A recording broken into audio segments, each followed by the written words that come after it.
आजच्या या तातडीनं बोलवलेल्या सर्व कार्यकर्त्याच्या बैठकीसाठी उपस्थित असलेले या व्यासपीठावर ऍडव्होकेट शरद जामदार ज्यांनी आता आपल्या समोर मार्गदर्शन केलं ते माजी सभापती विलास बापू वाघमोडे, नीरा भीमा कारखान्याचे चेअरमन लालासाहेब पवार, आमचे ज्येष्ठ मार्गदर्शक शिवाजी आबा हंगे, मुरलीधर काका निंबाळकर, देवराजी जाधव, उदयसिंह पाटील, मयूर पाटील, या मंचकावर उपस्थित असलेले तानाजीराव नाईक, रघुनाथरावजी राऊत, इथं उपस्थित असलेल्या अंकिता राजवर्धन आणि सगळ्यांची नावं घेणं शक्य नाही, पण गेले 2 महिने झालं विकास आघाडी म्हणून जे आमच्या युवकांनी या तालुक्यामध्ये जे रान पेटवलं ते सगळे विकास आघाडीचे तो उपस्थित सर्व आमचे युवक सहकारी तालुक्यातून नुसत्या निरोपावर काल संध्याकाळी 6 वाजता आपल्याला निरोप मिळाला की उद्या सकाळी 10 वाजता आपल्याला दूध संघाच्या परिसरामध्ये जमायचंय. निरोपावर एवढ्या हजारोच्या संख्येनं आलेले सर्व निष्ठावान, प्रामाणिक, जिद्द बाळगणारे आणि तत्वानं निष्ठेनं वागणारे आणि एखादा निर्णय घेतला तर त्या निर्णयाच्या मागे ठाम उभा राहणारे समोर उपस्थित सर्व बंधू भगिनी, सर्व युवक सहकारी मित्र आणि मोठ्या संख्येने आलेले आमचे सगळे पत्रकार बंधू भगिनी आणि माझ्या युवा मित्रांनो, मी आपला जास्त वेळ घेणार नाही कारण 2-3 विषय करता आपण एकत्र जमलेलो. आज सुरुवातीला इथं उल्लेख केला पाहिजे, कैलासवासी भाऊंच्या प्रतिमेला या ठिकाणी अभिवादन करतो, कैलासवासी घोलप साहेबांच्या प्रतिमेला अभिवादन करतो आणि ह्या आपल्या 2 नेत्यानं या इंदापूर तालुक्यामध्ये एक राजकारणाची एक दिशा ठरवली. या 2 नेतृत्वानं या इंदापूर तालुक्यामध्ये सामाजिक चळवळ उभा केली. भाऊंच्या विचारानं या इंदापूर तालुक्यामध्ये एक स्वाभिमानी कार्यकर्ता निर्माण करण्याचा प्रयत्न केला आणि तोच वारसा मित्रांनो तुम्ही आम्ही सर्वांनी गेले 70-75 वर्ष तुम्ही आम्ही सर्वांनी या ठिकाणी पार पाडलेला आहे. हा इंदापूर तालुका स्वाभिमानी आहे. हा इंदापूर तालुका अन्याय सहन न करणारा तालुका आहे आणि हा इंदापूर तालुका योग्य दिशेनं वाटचाल करणाराही हा इंदापूर तालुका आहे. हे मी काही वेगळं सांगण्याची मित्रांनो आज या ठिकाणी आवश्यकता नाही आणि म्हणून आज आपण 2 गोष्टी करता या ठिकाणी आपल्याला बोलवलेलं आहे. एक तर उद्याच्या विधानसभेच्या निवडणुकीच्या संदर्भामध्ये काय निर्णय घ्यायचा, पक्षाच्या बाबतीतला काय निर्णय घ्यायचा आणि त्यानंतरच्या पुढच्या निवडणुकीची रणनीतीच्या बाबतीमध्ये आपण काय ठरवायचं यासाठी आपल्या सर्वांना आज या ठिकाणी बोलवलं. आपण एवढ्या प्रचंड संख्येने आला याबद्दल अंतःकरणापासून मनापासून आपल्या सगळ्यांचं मनापासून स्वागत करतो, आपल्या मनाचं अभिनंदन करतो. मित्रांनो 2 महिने झाला आपण तालुक्यामध्ये फिरतोय. जिल्हा परिषद व्हायला आपल्या बैठका चालू आहेत, गावगावच्या आपल्या बैठका चालू आहेत, विविध कार्यक्रमाच्या निमित्तानं आपण एकत्र जमतोय आणि या सगळ्या बैठकांच्या माध्यमातून सगळ्या तालुक्यातल्या जनतेचा एकच आवाज आहे की भाऊ आपल्याला निवडणूक लढवावी लागेल. मला तुम्हाला 2 प्रश्न विचारायचे की आज आपल्याला अंतिम निर्णय घ्यायचा आहे आपल्याला का नाही घ्यायचा निर्णय सांगा. आपल्याला निर्णय घ्यायचा आहे का नाही घ्यायचा, जरा मोठ्यानं सांगा. घ्यायचा आहे का नाही घ्यायचा आहे. आणि मग आपल्याला जर निर्णय घ्यायचा असेल तर आपल्याला विधानसभेच्या निवडणुकीच्या संदर्भामध्ये काल राष्ट्रवादी काँग्रेस पक्षाचे ज्येष्ठ नेते आदरणीय पवार साहेबांनी मला काल बोलवलं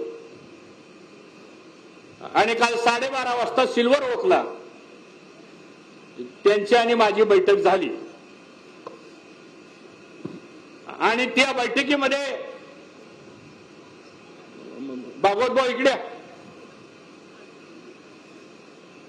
त्या बैठकीमध्ये सविस्तर चर्चा झाली आणि पवार साहेब मला म्हणाले की हर्षवर्धन, तुमच्या तालुक्यातल्या बऱ्याच लोकांचा आग्रह आहे की तुम्ही विधानसभेची निवडणूक लढवा.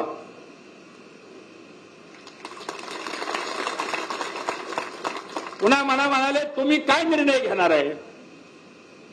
तुम्ही तर भारतीय जनता पक्षात आहात. म्हणलं साहेब आपण सांगा काय करावं.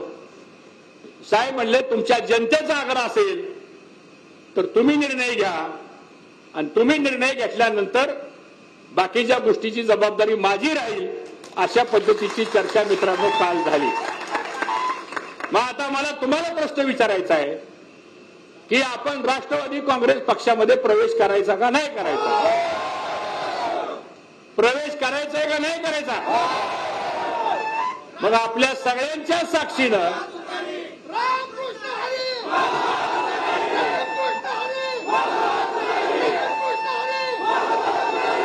मग आज तुमच्या सर्वांच्या साक्षीनं आपली हा कार्यक्रम झाल्यानंतर सगळे पत्रकार आलेले आहेत. त्या पत्रकारांच्या बरोबर एक पत्रकार परिषद होईल आणि तुमच्या ज्या भावना आहेत त्या भावनेचा आदर ठेवून निर्णय घेतला जाईल. हे मी आपल्या सर्वांना सांगतो.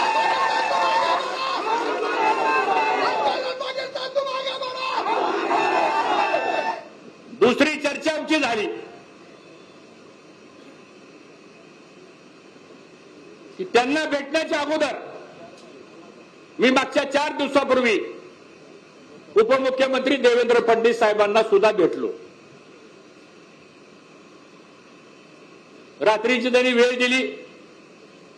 1.5-2 तास त्यांची आणि माझी सविस्तर चर्चा झाली.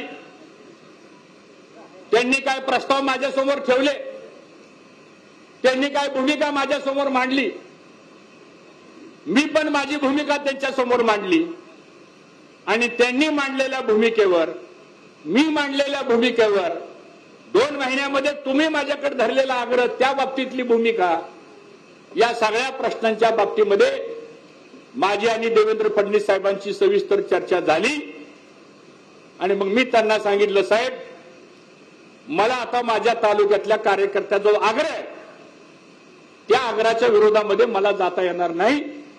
कारण ज्या तालुक्यातल्या माझ्या कार्यकर्त्यानं गेले 10 वर्ष एवढा संघर्ष केलाय माझ्यासाठी, एवढा त्रास सहन केलाय माझ्यासाठी, एवढा अन्याय सहन केलाय माझ्यासाठी, पण त्या सामान्यातल्या सामान्य माणसानं सुद्धा मी फडणवीस साहेबाला सांगितलं, साहेब त्यांनी माझी साथ सोडली नाही. आणि आज मी जर काय तुम्ही सांगितल्याप्रमाणे काय निर्णय जर घ्यायचा म्हणला तर साहेब तो निर्णय माझा व्यक्तिगत होईल. माझ्या व्यक्तिगत निर्णयापेक्षा सुद्धा मला इंदापूर तालुक्यातल्या आम जनतेच्या ज्या भावना आहेत त्या भावनेच्या मागे मला उभा राहावं लागेल. हे मी फडणवीस साहेबांना मित्रांनो त्या ठिकाणी सांगितलं.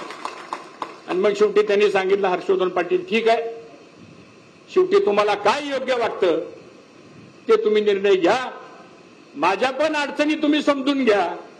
हे एवढा अर्थ समजणारा मी पण एक कार्यकर्ता आहे आणि मी जे बोलतोय ते समजणारे तुम्ही बसलेले समोरचे कार्यकर्ते आहेत. आणि त्यामुळं तिथं सुद्धा मी चर्चा करून आलो आणि आल्यानंतर मग पवार साहेबांची आमची भेट झाली. हेही खुलासा मला या निमित्तानं आपण सर्वांना प्रामुख्यानं करायचा आहे. तिसरा महत्वाचा मुद्दा असा आहे की आपला जर हा निर्णय झाला म्हणजे आपला तो निर्णय करावाच लागेल आपल्याला. तो झाल्यानंतर माझी आपल्या सर्वांना विनंती अशी आहे की शेवटी ज्या पक्षामध्ये आपण जाणार आहोत त्या पक्षाचे नेते ह्या संदर्भातली पुढची भूमिका जाहीर करतील. ती भूमिका जाहीर करण्याचा आपला अधिकार नाही आहे. आपला अधिकार एवढाच आहे की आपण सगळ्यांनी निर्णय घ्यायचा आणि तो निर्णय आपण त्यांना कळवायचा.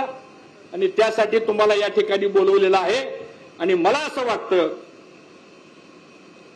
की या संदर्भामध्ये तुम्ही आम्ही सर्वांच्या मनामध्ये जे आहे, शेवटी त्या तालुक्याचा इतिहास काढून बघा. 1952 साली पंडित जवाहरलाल नेहरूंनी भाऊंना बोलवलं, तिकीट दिलं, भाऊ 4, 5, 6 वेळा आमदार झाले, पुन्हा भाऊ खासदार झाले. ज्या ज्या वेळेस या तालुक्यामध्ये निर्णय झाले, राजकीय निर्णय झाले, ते राजकीय निर्णय जनतेच्या आग्रहावर झालेले आहेत. मला काय वाटलं किंवा स्टेजवर बसलेल्याला वाटलं या संदर्भात ह्या तालुक्यातले कधी निर्णय झाले नाहीत. या तालुक्यातले राजकीय निर्णय मी जबाबदारीने सांगतो, कुणाला तर व्यक्तिगत स्वार्थाकरता बघून निर्णय झाले नाहीत, तर ह्या इंदापूर तालुक्याचा सर्वांगीण विकासाकरता हे निर्णय झालेले आहेत. हा इंदापूर तालुक्याचा मित्रांनो इतिहास आहे आणि त्याची पुनरावृत्ती 1995ला तुम्हीच आग्रह धरला. मी तर 30 वर्षाचा होतो. तुम्ही सर्वांनी आग्रह धरला की तुम्हाला बंडखोरी करावं लागेल, तुम्हाला उभा राहावं लागेल. मोठे भाऊ तयार नव्हते. भाऊंनी सुद्धा जनतेचा निर्णय मान्य केला आणि 1995ला आपण बंडखोरी स्वीकारली आणि त्या जनतेच्या आवाजामध्ये महाराष्ट्राच्या विधानसभेमध्ये या इंदापूर तालुक्यातला एक तरुण कार्यकर्ता महाराष्ट्राच्या विधानसभामध्ये पाठवण्याचा इतिहास कोणी घडवला असेल तर समोर बसलेल्या बहादर लोकांनी केलेला आहे. हे मला वाटतं या ठिकाणी आपल्याला विसरून चालणार नाही. त्यानंतरच्या काळामध्ये आपणच आग्रह धरला की भाऊ आपल्याला काँग्रेसमध्ये गेल्याशिवाय मार्ग नाही. जनतेचा आग्रह होता, आपण काँग्रेसमध्ये गेलो. 2019ला आपणच आग्रह केला की आपल्याला तिकीट काही मिळत नाही, आता आपल्याला निर्णय घ्यावा लागेल आपल्याला. आणि तुम्ही सगळ्यांनी आग्रह धरला आणि तुमच्या आग्रहा खातीर मग आपण भारतीय जनता पक्षाचं तिकीट आपण घेतलं. दुर्दैवानं निवडणूक आपण जिंकता जिंकता हारलो आणि फक्त 1500 मतानं दुर्दैवानं ह्या इंदापूर तालुक्याला अपयश पाहावं लागलं. ती खतखत प्रत्येकाच्या मनामध्ये आहे. 2014ची पराभवाची खतखत आपल्या मनामध्ये आहे. आणि ह्या 10 वर्षामध्ये जो म्हणून अन्याय झाला, गावागावामध्ये जो राडा झाला, समाजामध्ये जी तेढ निर्माण झाली आणि प्रशासन हे मदत करण्याच्या ऐवजी कोणाच्या तरी सांगण्यावरनं तुम्हाला सर्वांना जो त्रास झाला, त्यातून मित्रांनो हा उद्रेक जो आहे तो आज आपल्या सगळ्यांच्या पुढे आलेला आहे. आणि म्हणून आज तुम्ही म्हणताय की भाऊ आपल्याला निर्णय बदलावा लागेल. मला असं वाटतं पक्षापेक्षा नेत्यापेक्षा सुद्धा लोकशाहीमध्ये जनता श्रेष्ठ आहे आणि जनता जे सांगेल तो निर्णय राज्यकर्त्यांना घ्यावा लागतो. अशा प्रकारचा इतिहास हा इंदापूर तालुक्याचा मित्रांनो आपण पाहिलेला आहे. आणि म्हणून मी अधिक भाष्य काय करणार नाही. माझी आपल्याला 2 गोष्टीची एक विनंती आहे. आपल्याला कुणाबद्दल काय वाईट बोलायचं नाही. तुम्ही सुद्धा कुणाबद्दल काय वाईट बोलू नका. आपल्याला टीका करायची का वाईट बोलायचंय का उद्याच्या भविष्यातला विजय मिळवायचा एवढं सांगा मला तुम्ही. काय मिळवायचंय?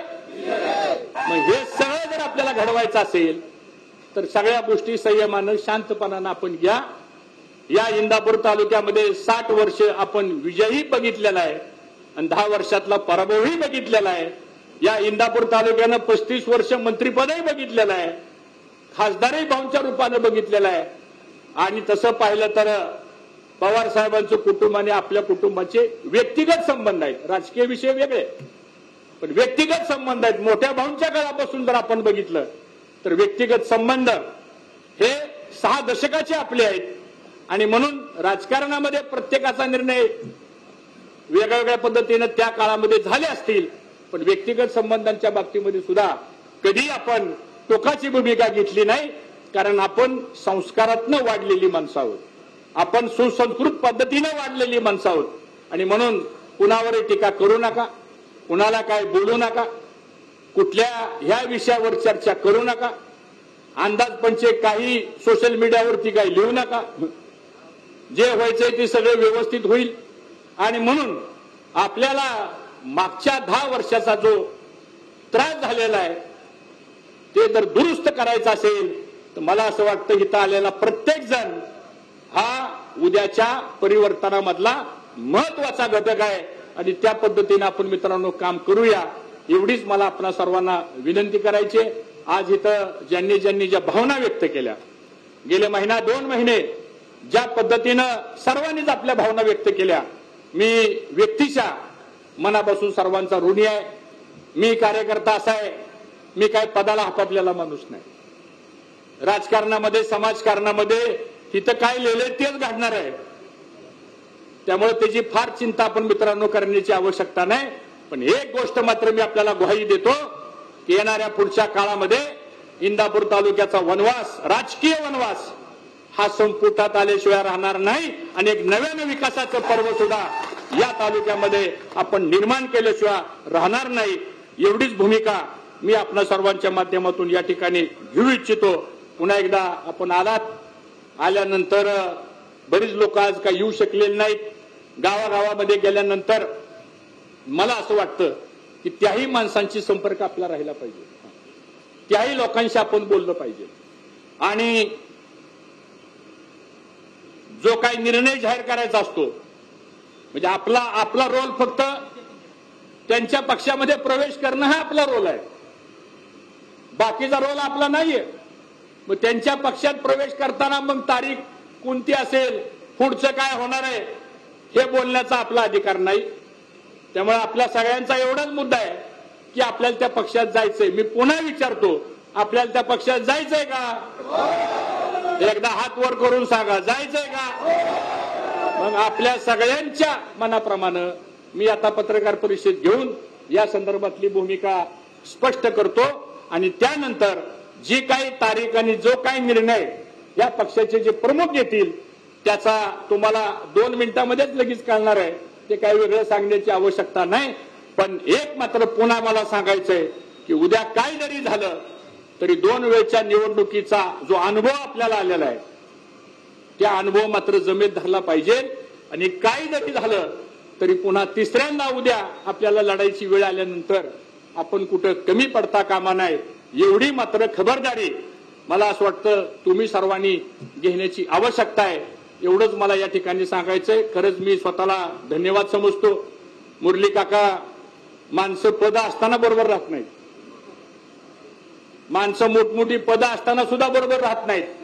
पण आज 10 वर्ष झालं माझ्यासारखा एक सामान्य कार्यकर्ता कुठलंही वैधानिक पद नसताना सुद्धा आज हजारो लाखोच्या संख्येनं माणसं एका छत्राखाली राहतात. मला असं वाटतं पदापेक्षा सुद्धा ती निष्ठा महत्वाची आहे, ते प्रेम महत्वाचं आहे, तो आशीर्वाद महत्वाचा आहे आणि तेवढंच आपण आमच्या पाठीमागं ठेवावं. हे पाटील कुटुंबीय आपलं आहे, तुम्ही पाटील कुटुंबियाचे आहोत आणि सारा इंदापूर तालुका एकच कुटुंब आहे असं समजून आपण मित्रांनो वाटचाल करूया. एवढंच आवाहन करतो. आपल्या सर्वांचं स्वागत करतो आणि माझी विनंती आहे की हे झाल्यानंतर कृपा करून आत गर्दी कोणी करू नका, कारण बरेचसे पत्रकार मित्र आमचे आलेले आहेत. ते सगळे आत हॉलमध्ये बसतील आणि पत्रकार परिषद झाल्यानंतर मग आपल्याला ह्या सगळ्या गोष्टी स्पष्टपणानं कळतील. एवढंच मला या ठिकाणी सांगायचं. तोपर्यंत आपण थांबायला काही हरकत नाही.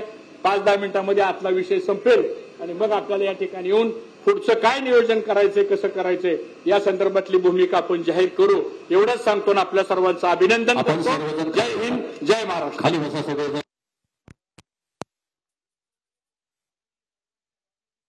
कार्यकर्त्यांसोबत पदाधिकाऱ्यांसोबत संवाद साधलेला आहे.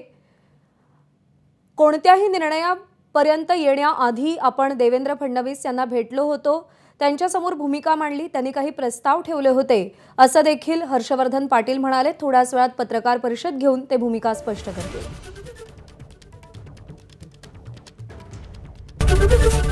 एबीपी माझा, उघडा डोळे बघा नीट.